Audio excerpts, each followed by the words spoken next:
Well, welcome back to another session.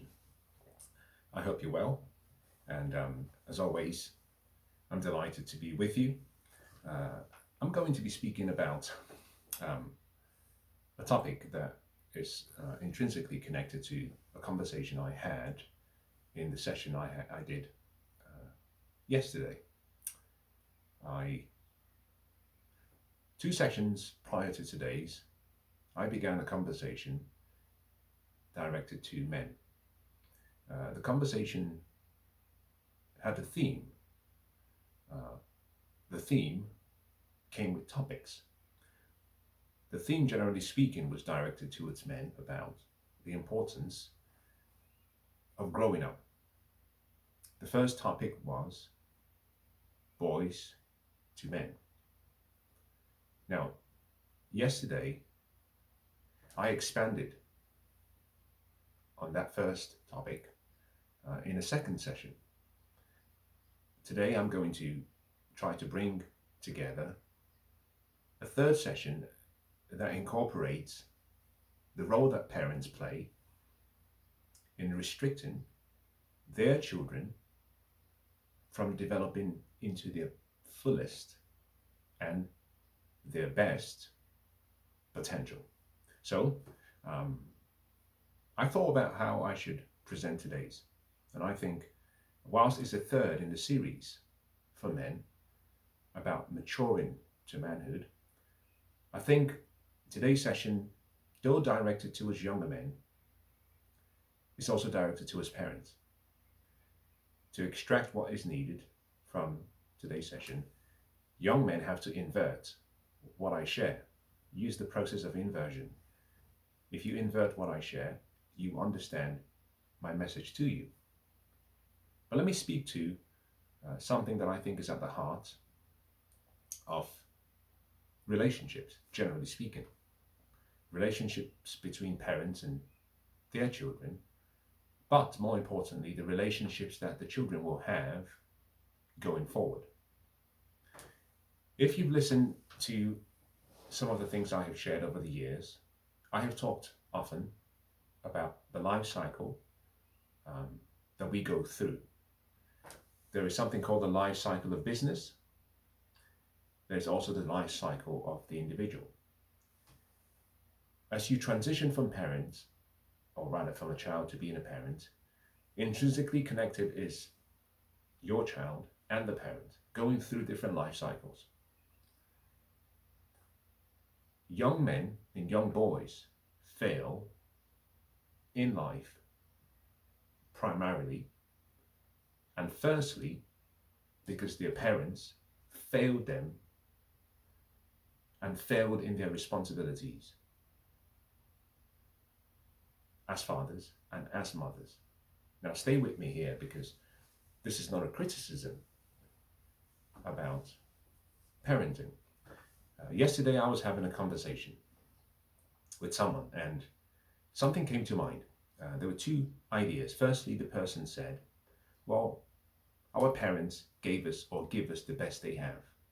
And I questioned that. I said, well, sometimes that is a convenient excuse. Perhaps a better reference should be our parents gave us what they chose and what they had. Not always the best. Now, there is a book by, I think, a guy called Oliver James, in which he titled the book,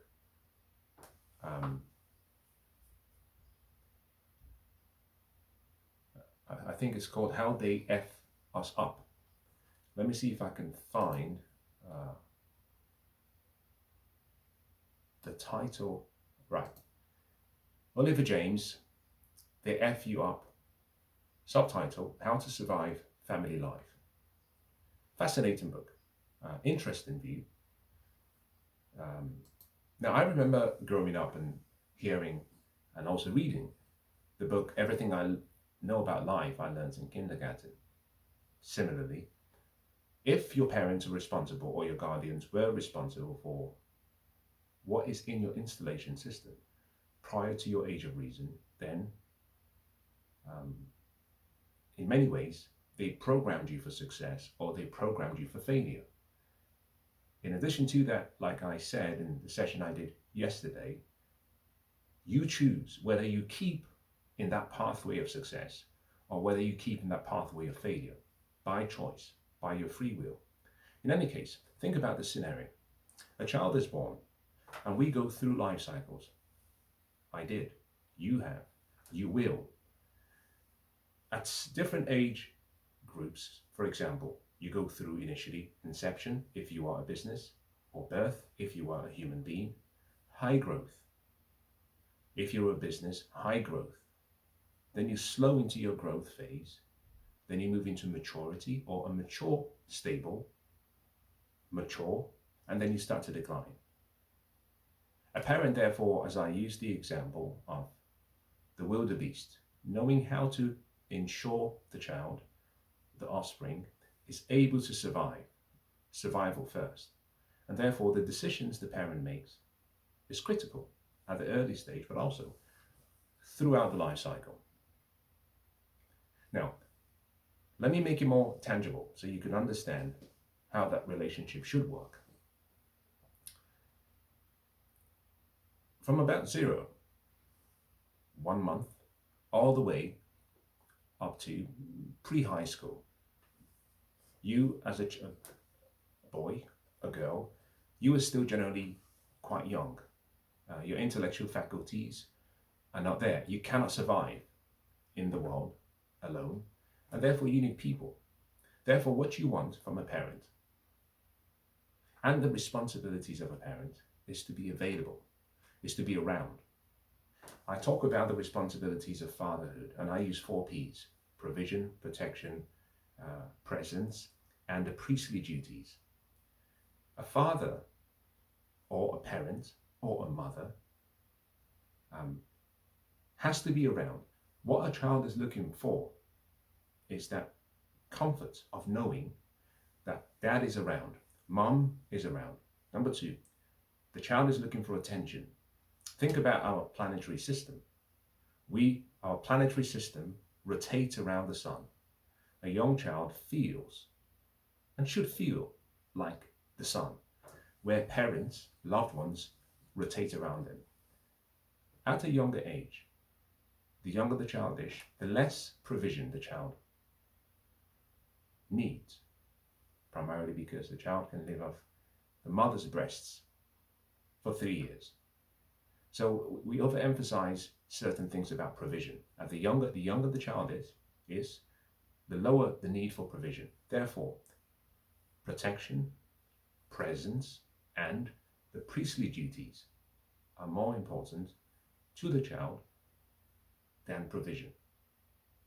But in any case, like our solar system, the child wants attention and the father or the mother's presence. That is the first stage.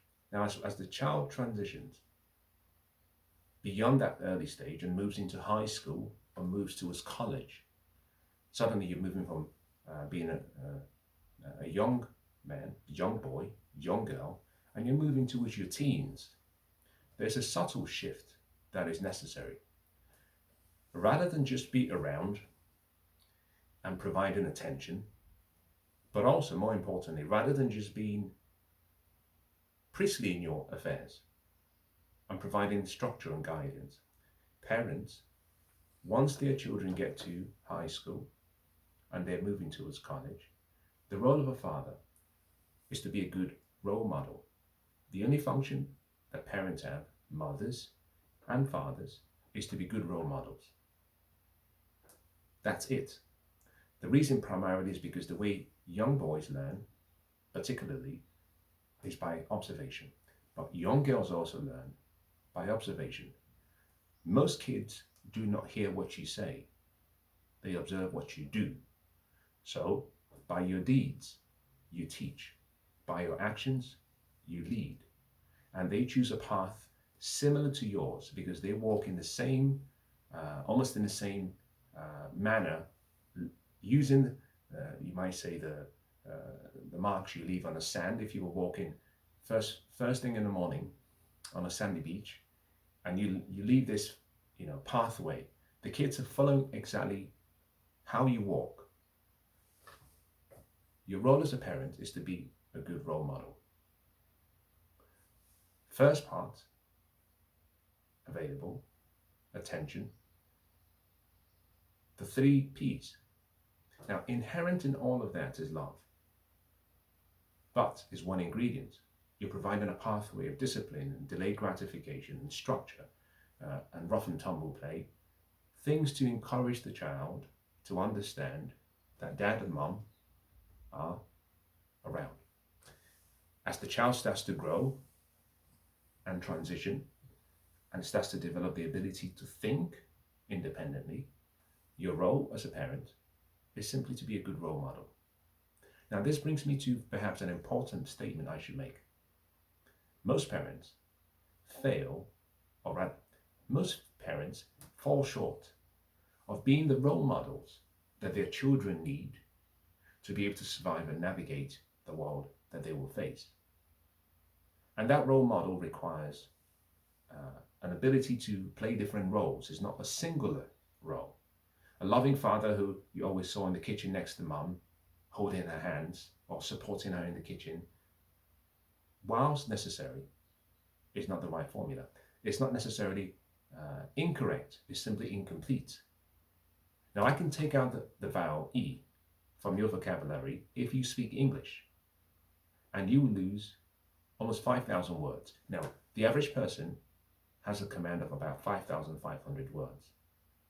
I can also take out the letter E, the vowel rather, the letter E,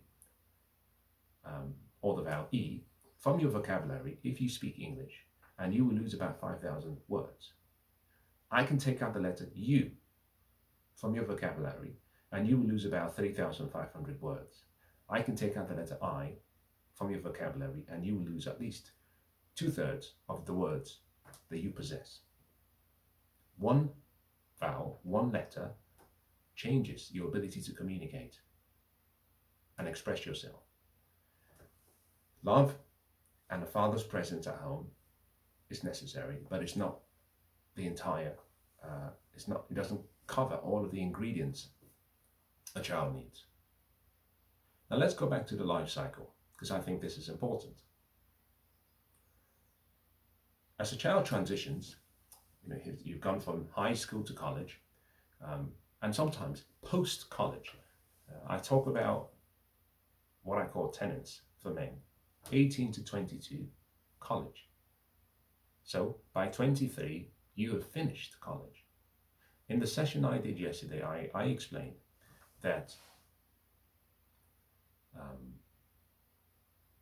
if you're 18 years and below, 95% of your decisions should come, that wisdom should come from your parents, your role models, the people who are guardians and who look after you, whose authority you submit to. As you transition, there should be a subtle shift. At 25, that number should still be around 90% because you haven't lived long enough.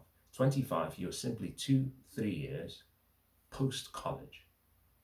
At the end of college, you're still fully dependent on your parents. Then you start to develop your independence. Now here is where it gets interesting. From high school, you start to form your peer group and you start to separate yourself from your parents. This is why pre-high school, your parents should be around you like the solar system, hovering around you to make sure that you're safe. But as you move towards high school and college, they should step back slightly. Primarily, you are starting to form your identity, an identity that separates you from the family. Good or bad, that is part of the journey of development. That is part of the journey you have to go through. Parents, therefore, have to understand the importance of learning how to be around, but not be overwhelming. In any case, as you get towards post-college, the role of a father, the role of a parent, changes for the second time.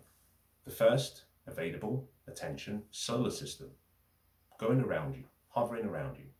Then they transition into just being good role models.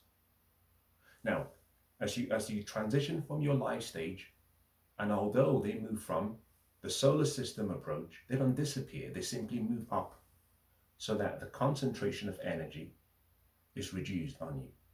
The light, the focus is slightly reduced. They are still there.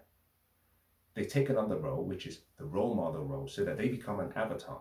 So when you look up, what you see is a role model of how you should live and behave. As you move to the next stage, they move up again. They remain as role models. They remain over you, making sure that you are safe. But here is a key big but. They take on a different responsibility. Post-college, the role of a father, the role of a parent, is similar to that of a board of directors in a company. In a public company, you have what we call the officers of the business, and then you have the directors of the business. The officers of the business are what we will term executive members of the business. The CEO, the CIO, the COO, these are people responsible for making the decisions.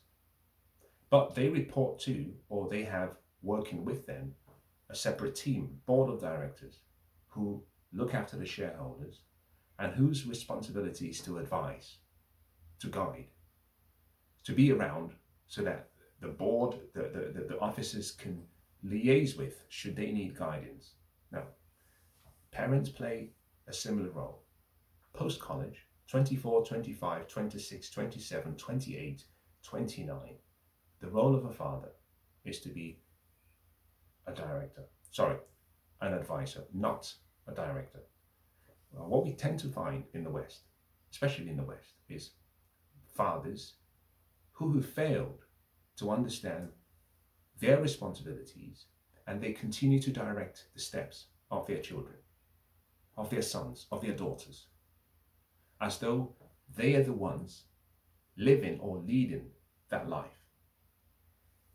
Let me speak to you directly if you are a father, if you are a mother.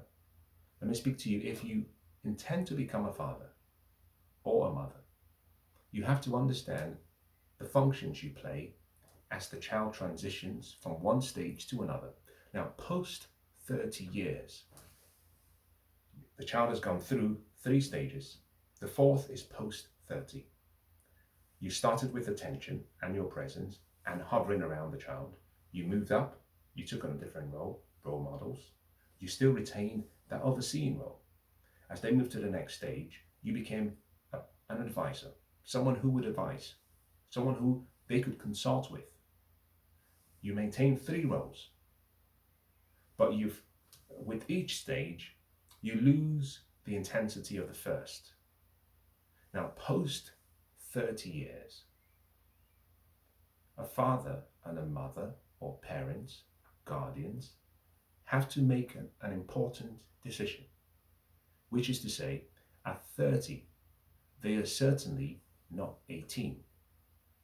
And they are now responsible, good, bad, or indifferent, for the outcomes and the choices the child makes. Your responsibility is to be available when needed and capable if needed. I'm going to combine the 4 stages. At 30 and post 30, what we see in the West is children who were never trained, guided, supported into moving into adults. The software is still that of a boy. The hardware is a man, which is why you can see young men in their mid-30s who still behave like they are still in their 20s, still looking up to father and mother for decisions, not for guidance or advice, but for them to be told what to do. And this is partly because most parents, let me choose my words carefully, most parents believe it's a noble position to take, to sacrifice themselves. Self-sacrifice always leads to contempt, eventually. It may not occur in the early stages of a child's life, but as the child moves through life, sometimes post the parents' existence or life, you tend to find regret, where children start to resent their parents because it comes to light that the parents fail them. Self-sacrifice is almost a badge of honor that parents wear. Self-development is the right approach, not self-sacrifice. Self-sacrifice will always lead to contempt. Self-development, self-responsibility always leads to admiration. The younger the child is, the more the child believes that they still admire their parents. But as they transition post-40, they start to realize that they were not really equipped with the capabilities to have a great life, or to survive, or to get through the wilderness from point A to point B, primarily because father and mother were always hovering around, making decisions, and not allowing the child to be self-responsible, such that at the death of their parent, the child is useless. The child is like what we call Peter Pan, doesn't know how to make decisions. At that point, the resentment begins, because they realize that, like someone who has been assisted all of their lives, when the assistance disappears, they realize that the world does not owe them any form of understanding, does not owe them any form of forgiveness, does not owe them any form of patience. The world does not care. Perhaps an important statement for today's session. The world doesn't care about you. You make of your life what you want. Now, when you combine everything I've shared so far, post 30, parents should simply be available if needed, and capable when needed. Now, to be a good father and to be a good parent is not rocket science. If you combine everything that I have said, what you find is a regression line going through my conversation so far. The regression line, or the best fit line, is the word. To be a good father, to be a good mother, you have to work on yourself. And let me say that again. To be a good father, to be a good mother, you simply have to invest in yourself. Now, we know this very well. If you've ever been on a flight and you've paid attention, now some people usually just zone out once the announcements begin before the flight starts. An important statement is always made. Should we go into some form of uncertainty in the aircraft and the masks fall down, it says, put your mask on first before you try to help the child next to you or the young person by your side. The instinct to put masks on other people first comes with parenthood. You almost have to go against your instinct. Sigmund Freud talked about a good mother necessarily fails. A good father necessarily fails. That instruction is so important because you can't give what you do not have. And children see first and emulate rather than hear what you say. Now, in these sessions I do regularly, I share from my lived experience and from my studies. More importantly, part of what I share is partly as a result of my failures. But I will always tell you that it's easier to teach than it is to practice. Hence the saying, do what I say, but don't follow me too closely or watch what I do. In any case, I can have the privilege of that statement because I am disconnected from you. And therefore you can learn vicariously from listening. However, as a child, living with a parent, the fact that the child has to accept what it sees.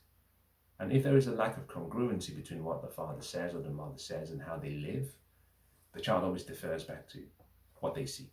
So being a role model, and a good role model, is the most important job for parents.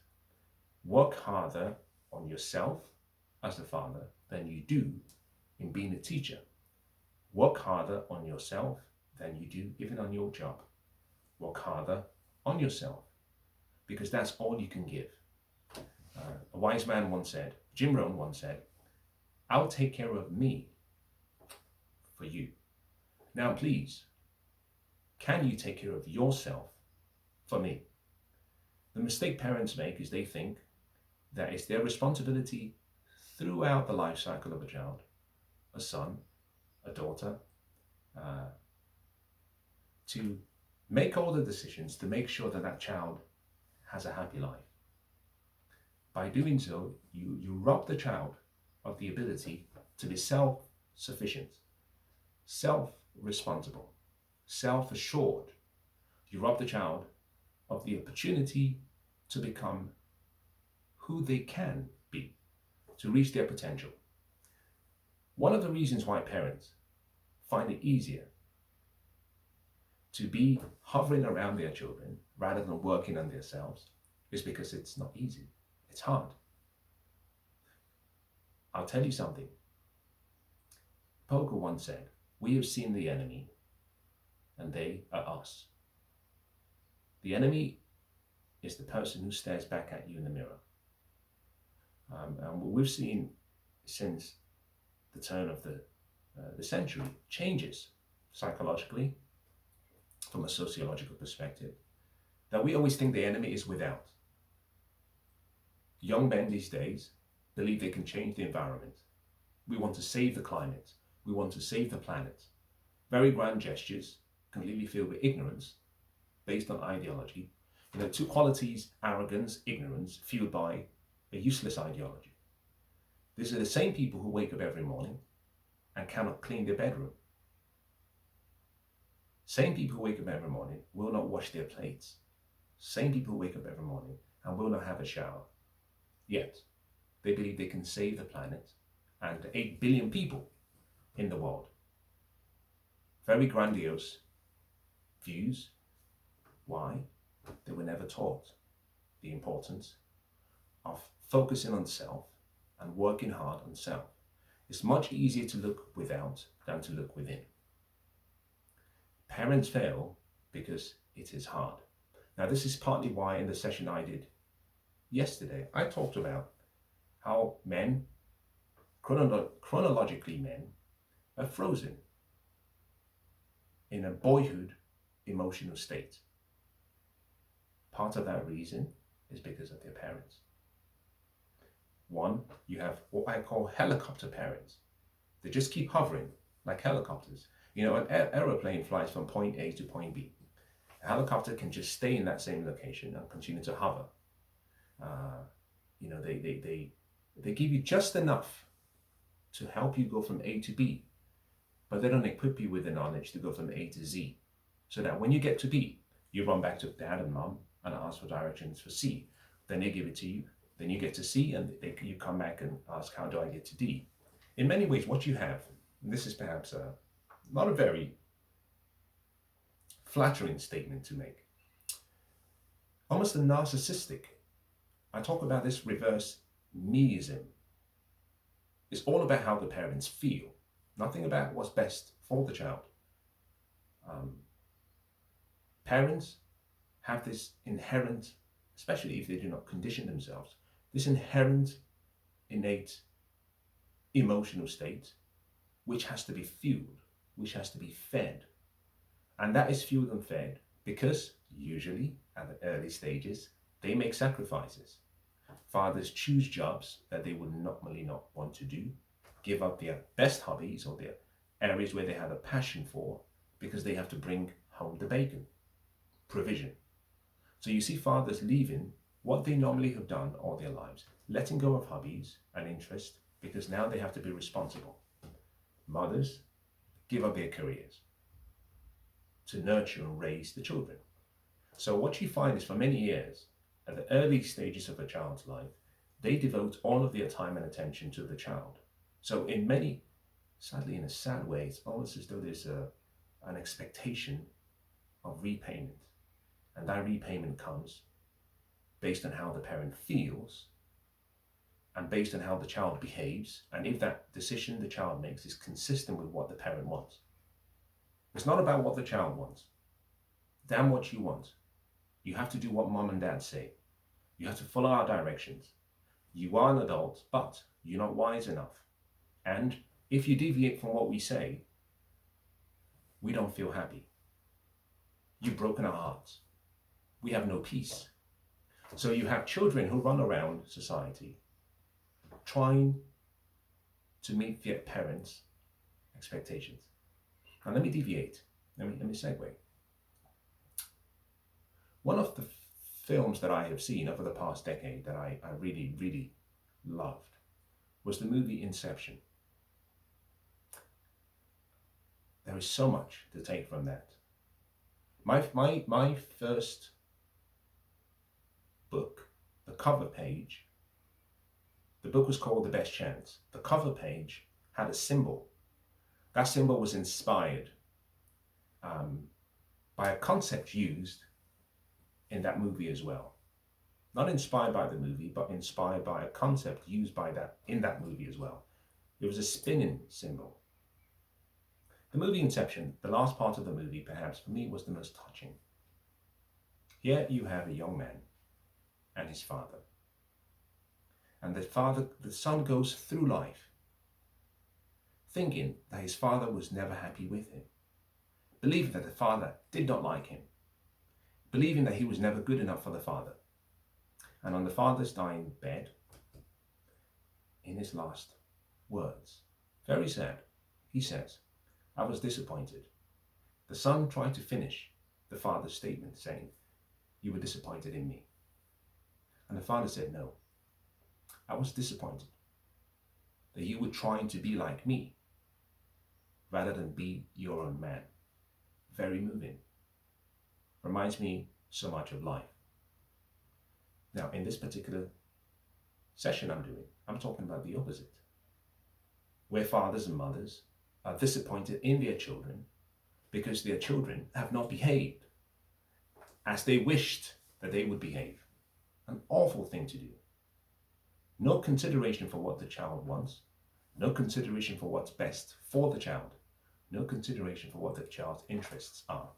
It's all about what the parent feels, hence my reference to almost narcissism. It's all about how you feel. Now, this is in part to do with the fact that parents believe that they own their children. So they have the right of access to stop, to control, to progress, to promote decisions made by their children.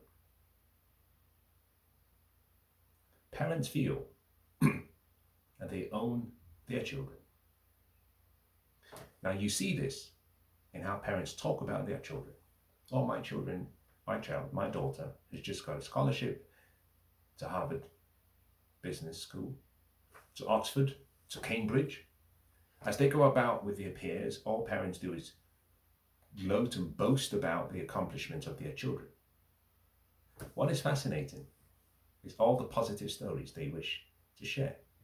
Parents don't go about and say, well, my daughter had a child, my son had a child out of wedlock. He shouldn't have.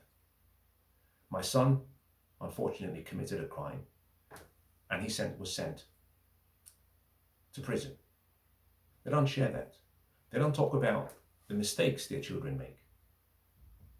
In many ways, parents apply the helicopter style of parenting simply because they do not want you to bring shame to them. It's not about you. It's all about how they feel. But more importantly, how they believe their circle of influence or friends will perceive your actions as a child.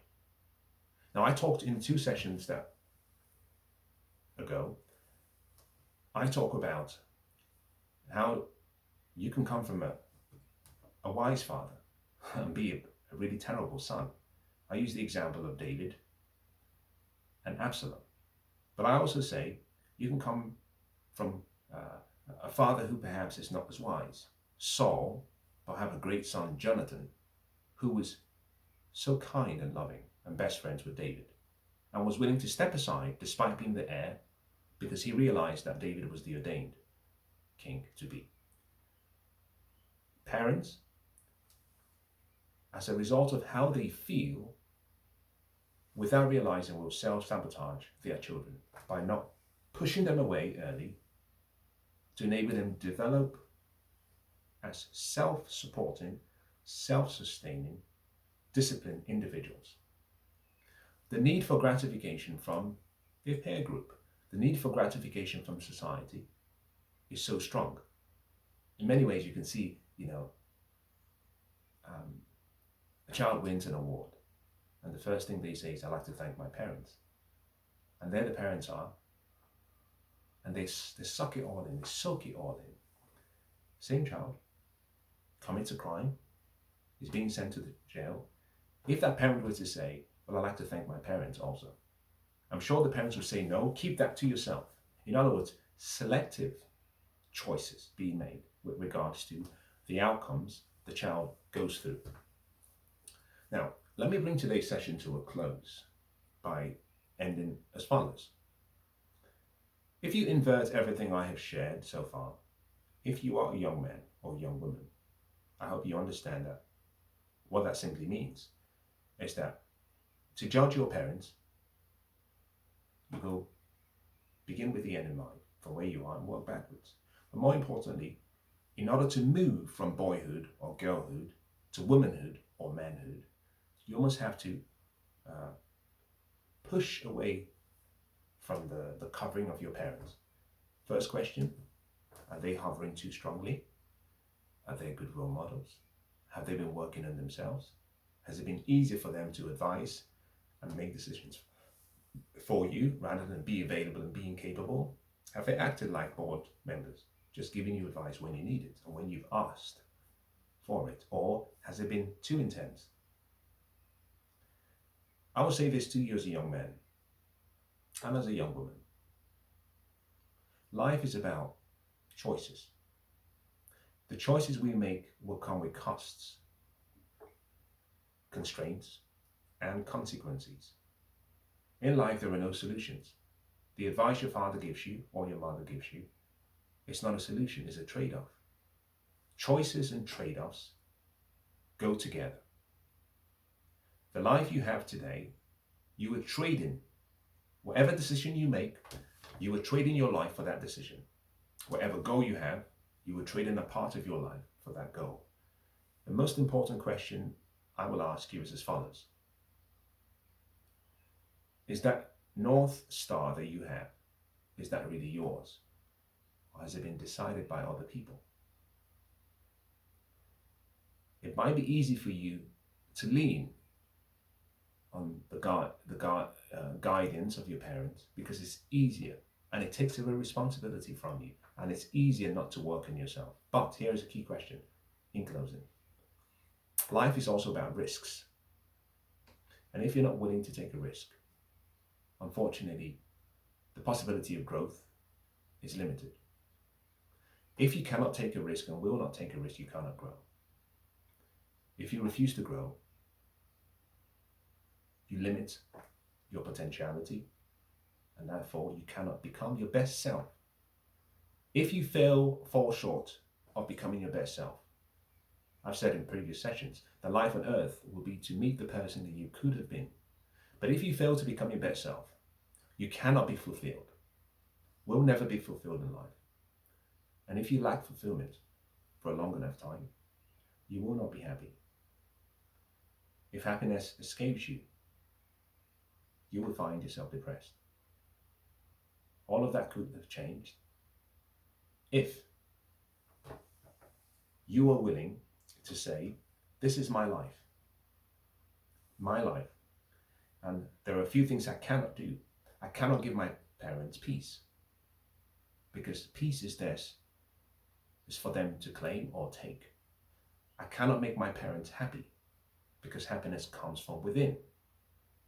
I am not looking to my parents for self-esteem, because the word self means it comes from yourself. And most importantly, I only get one bite at this apple called life. I will surround myself with the best people, but I will make sure that in making my decisions, they are my decisions.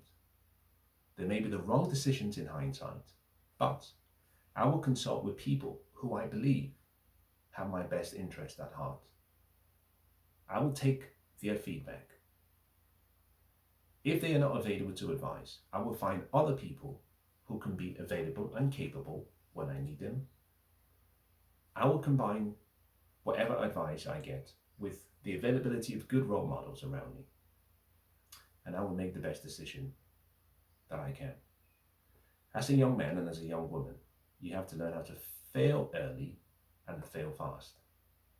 You have to lean into your fears.